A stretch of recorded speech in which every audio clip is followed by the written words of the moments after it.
di mana SP2D ke bank penyalur dengan target total 11.786.000.000 bagi 3.643.828 pensiunan.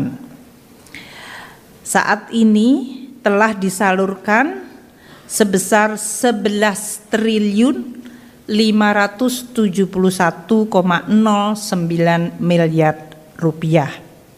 Berapa pensiunan yang sudah menerima? Yaitu sebanyak 3.577.359 pensiunan atau 98,18%. Yang disalurkan melalui PT Taspen adalah 10.195.195,61 miliar atau 3.095.503 pensiunan. Sedangkan pensiunan dari TNI Polri melalui PT Asabri telah disalurkan 1.375,45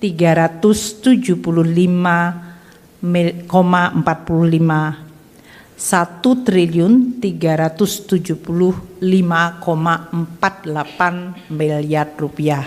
Itu untuk pensiunan TNI Polri yang disalurkan melalui PT Asabri sebanyak 481.856 pensiunan.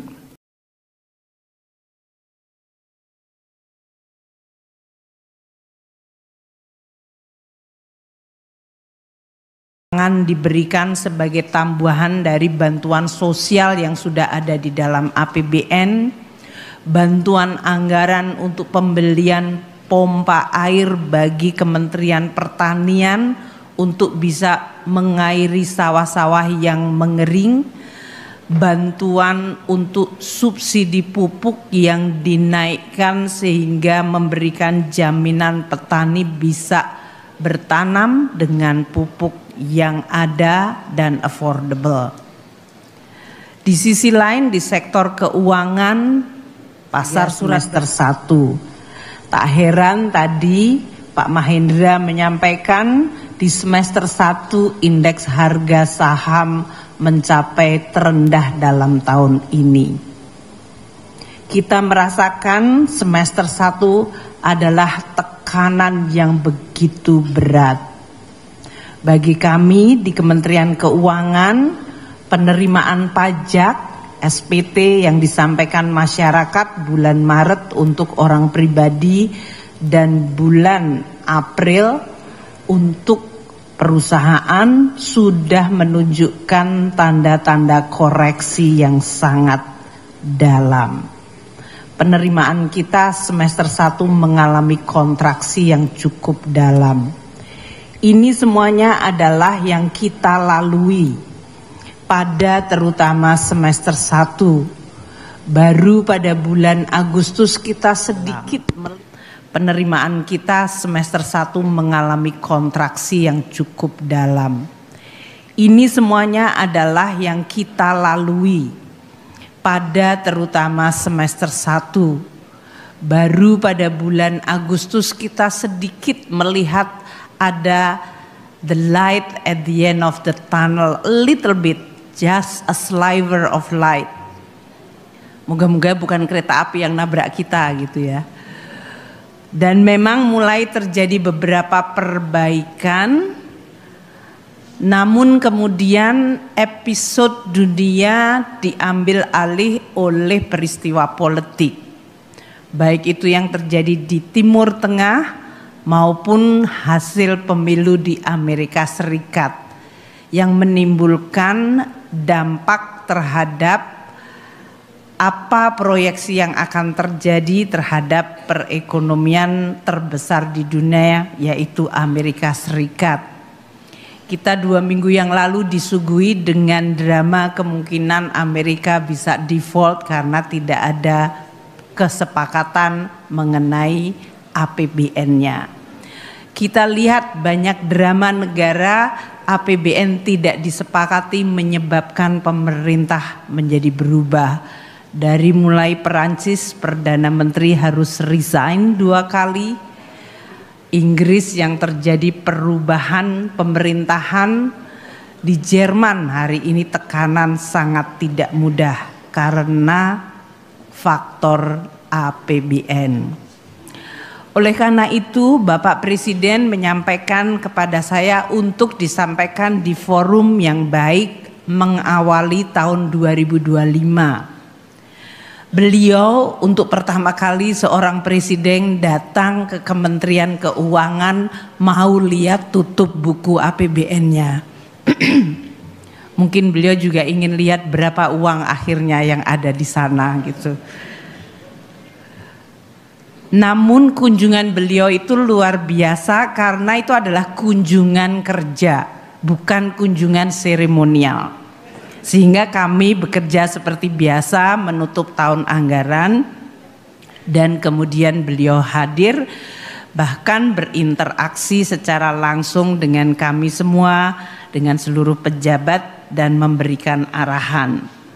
Tentunya karena itu adalah sekitar jam 4 sore hingga maghrib, kami menyampaikan kepada Bapak Presiden situasi pelaksanaan APBN 2024. Dan saya diminta Presiden untuk menyampaikan agar kabar yang saya sampaikan kepada Presiden atau laporan yang kami sampaikan kepada Presiden bisa di-share sedikit karena kabarnya baik. APBN alhamdulillah 2024 kita tutup dengan jauh lebih baik dari apa yang kami laporkan pada semester 1 di DPR dan di Kabinet.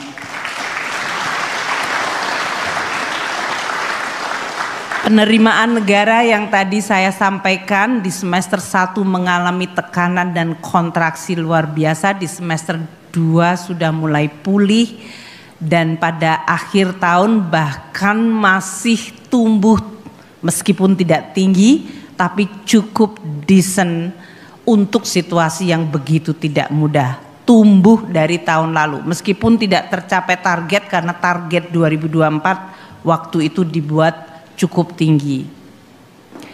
Belanja pun tahun 2024 melalui APBN dilakukan banyak belanja selain yang direncanakan dan belanjanya cukup besar seperti untuk pemilu, pilkada, untuk pembangunan IKN yang cukup diakselerasi, untuk tambahan bantuan-bantuan sosial di dalam rangka menangani El Nino, termasuk belanja untuk ketahanan pangan seperti pupuk, pompa air, sehingga belanja atau APBN turut memitigasi dampak dan tekanan di dalam masyarakat.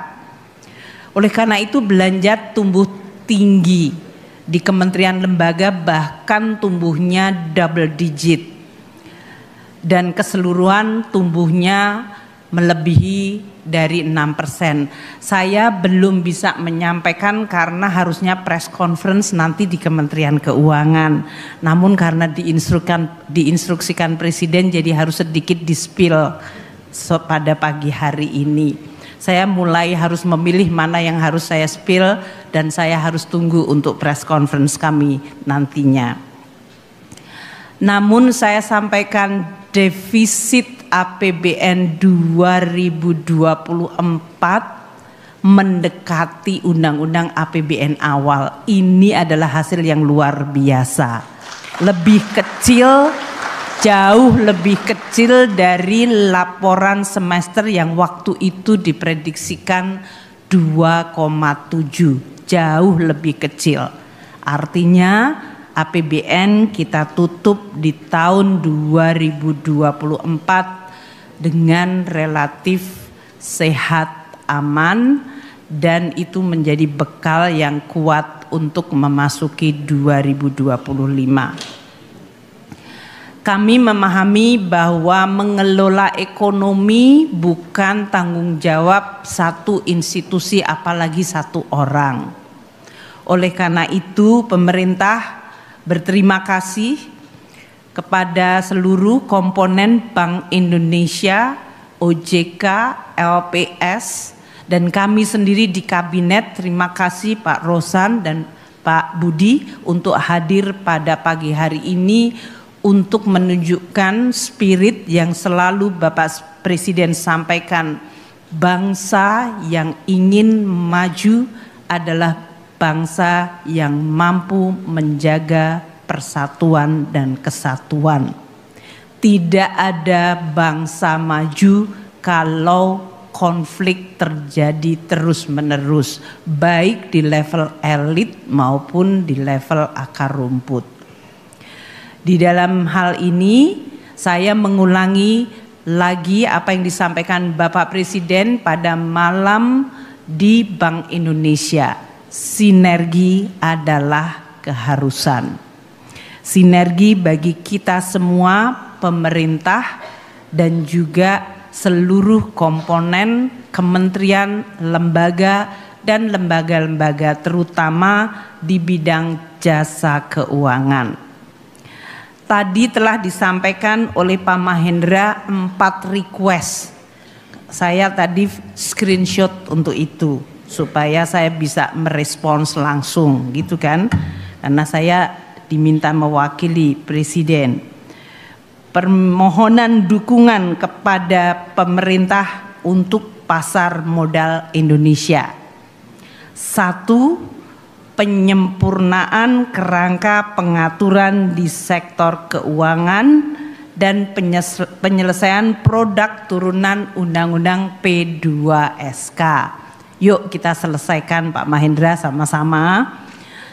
Kan sudah sebagian ya Pak ya. Ya, kita targetan. Ini tokohnya ada di sini juga. Ada Pak Gubernur, ada Pak Mahendra, ada Pak Yudi Purbaya, dan juga kementerian lembaga lain di lingkungan kementerian yang ada. Dan kami akan bekerja sama dengan para menteri-menteri terkait untuk bisa menyelesaikan produk turunan P2SK dan pengaturan sektor keuangan yang makin baik. Makin memberikan ruang untuk berinovasi, berkreasi namun juga bertanggung jawab. Tetap menjaga governance basic dari prinsipal pengelolaan korporasi dan bursa yang baik. Kemudian yang kedua, implementasi pajak karbon dan regulasi batas atas emisi sektoral untuk mendorong pengembangan bursa karbon. Kami akan berkomunikasi dengan kementerian terkait.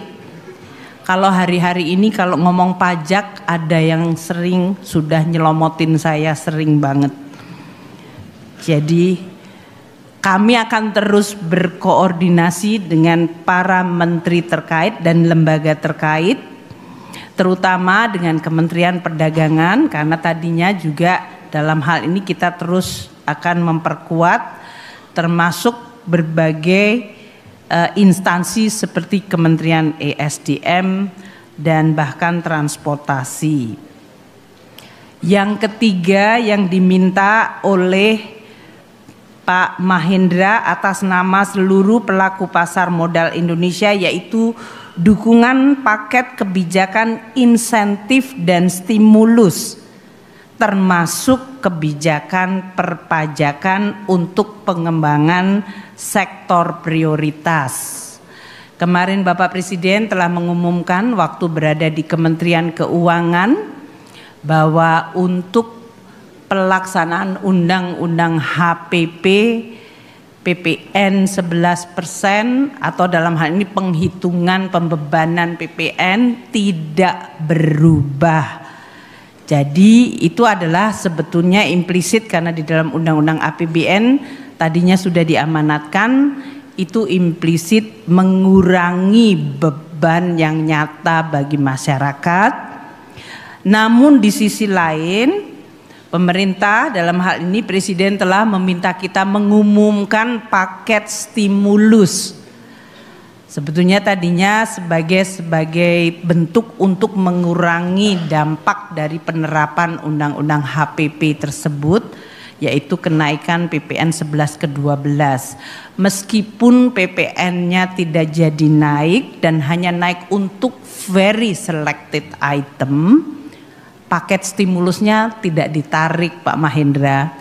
Jadi dalam hal ini kami tetap memberikan tadi stimulus. Kalau tadi dia permintaannya adalah sektor, yang jelas di sini sektor properti, perumahan, kita berikan untuk pajak penjualannya untuk sampai dengan 2 miliar 100%, dan untuk 5 miliar harga rumah 2 miliar pertama ditanggung pemerintah. Dan untuk semester kedua sliding menjadi 50%. Sektor otomotif kita telah sampaikan insentif untuk PPN-nya juga, dan termasuk untuk kendaraan hybrid, kendaraan listrik dan kendaraan hybrid. Untuk UMKM, kalau UMKM omsetnya di bawah 500 juta per tahun tidak membayar PPh, dan sampai dengan 4,8 miliar PPh final 0,5%. Kami juga memberikan dukungan untuk masyarakat banyak, diskon listrik 50% untuk pelanggan di bawah 2.200 VA. Itu artinya sudah hampir 94% seluruh pelanggan di Republik Indonesia mendapatkan diskon. Termasuk untuk para pekerja, untuk gaji 10 juta pertama dibayar pemerintah pajaknya dalam jangka tertentu. Itu semuanya tujuannya agar masyarakat, para pekerja, kelompok miskin yang diberikan bantuan beras 10 kilo per bulan 16 juta kelompok keluarga itu mendapatkan tadi stimulus, sementara untuk properti dan juga sektor otomotif dan UMKM juga diberikan dukungan. Kami masih memberikan dukungan untuk industri padat karya, yaitu mereka yang akan melakukan revitalisasi modalnya akan diberikan pinjaman dengan bunga subsidi bunga 5%. Ini semuanya adalah permintaannya Pak Mahendra yang disampaikan tanggal 2, tapi kami sudah down payment diumumkan Desember lalu. Tentu kita semua berharap spirit yang positif terus kita jaga, karena sangat mudah spirit yang positif, sinergi dan terus saling mendukung sangat mudah menguap apabila dunia dan terutama jagat maya diisi oleh hal-hal yang sifatnya toksik. Jadi aku mohon supaya kita semuanya terus menjaga di awal tahun kebersihan berpikir, kebersihan hati, dan keinginan untuk terus bekerja sama.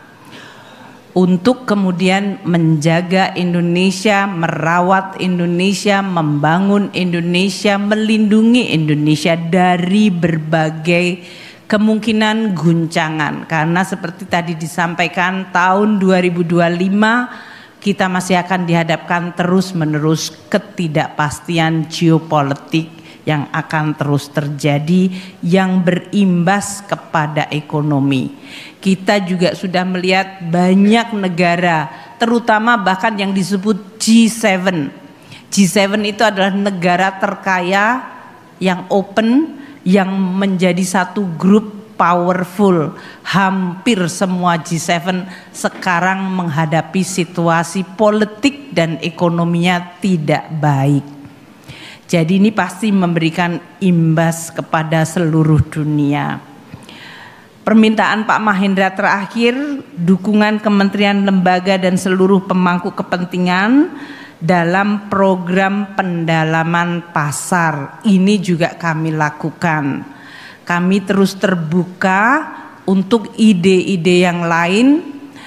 Masyarakat, tadi disampaikan oleh Pak Mahendra, jumlah yang sudah berpartisipasi di pasar saham atau bursa efek itu masih relatif kecil. Maka edukasi dan terus literasi terus ditingkatkan. Namun kita, mungkin Pak Mahendra, saya terus harus berinovasi, mendorong instrumen-instrumen yang jauh lebih affordable untuk masyarakat kecil bisa berpartisipasi. Kami di Surat Berharga Negara sudah membuat pecahan yang sangat kecil, sehingga sekarang di dalam basis investor SBN itu kita banyak menemukan pelajar dan mahasiswa sudah memulai beli surat berharga negara. Itu positif untuk kita semuanya. Saya berharap demikian juga dengan saham. Dulu waktu saya dan Pak Mahendra, Pak Peri masih remaja, kami masih mahasiswa, kita mulai diajari mengenai bursa efek Indonesia, paham mengenai jual beli saham. Sekarang seharusnya ini sudah mulai diajarkan bukan di tingkat mahasiswa lagi, tapi bahkan di tingkat sekolah dasar. Sehingga mereka menjadi getting familiar with dengan bursa efek. Dan ini hanya bisa dilakukan kalau kita juga bersama-sama. Nanti masuk ke kurikulum, bagaimana cara penyampaiannya, dan bagaimana mereka merasa terbiasa dengan transaksi.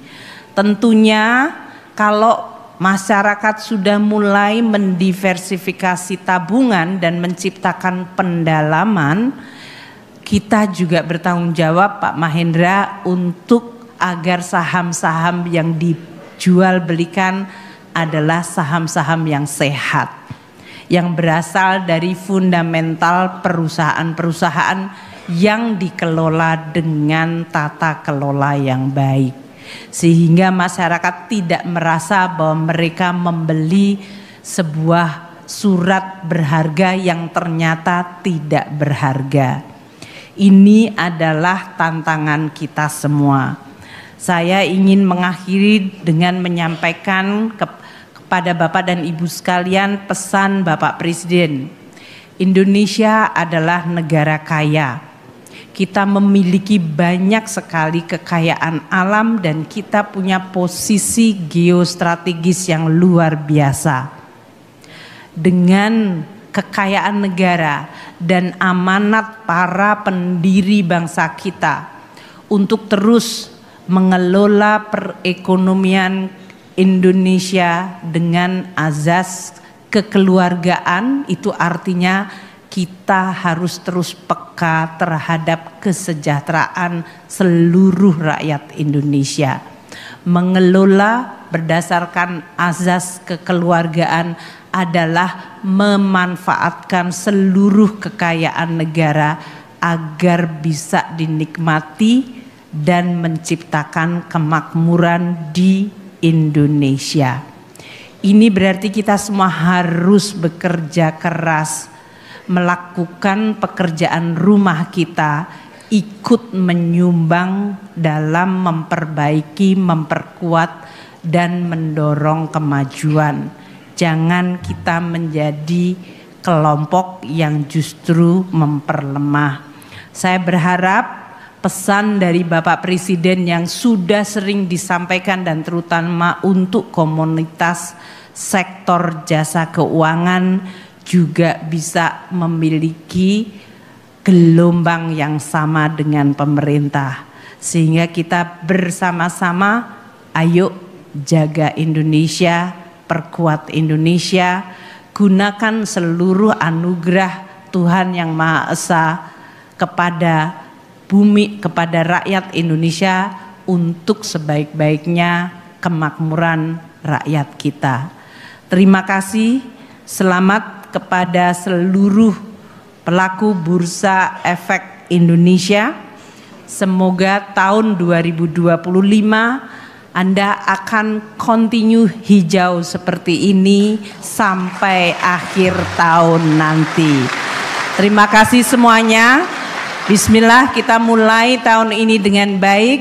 Kita jaga sepanjang tahun dengan tekun, dengan teguh, dengan teliti, dan terus bersinergi kuat. Insya Allah Tuhan Yang Maha Esa, Allah Subhanahu wa Ta'ala, selalu memberikan jalan yang terbaik dan memberikan perlindungan bagi kita semua.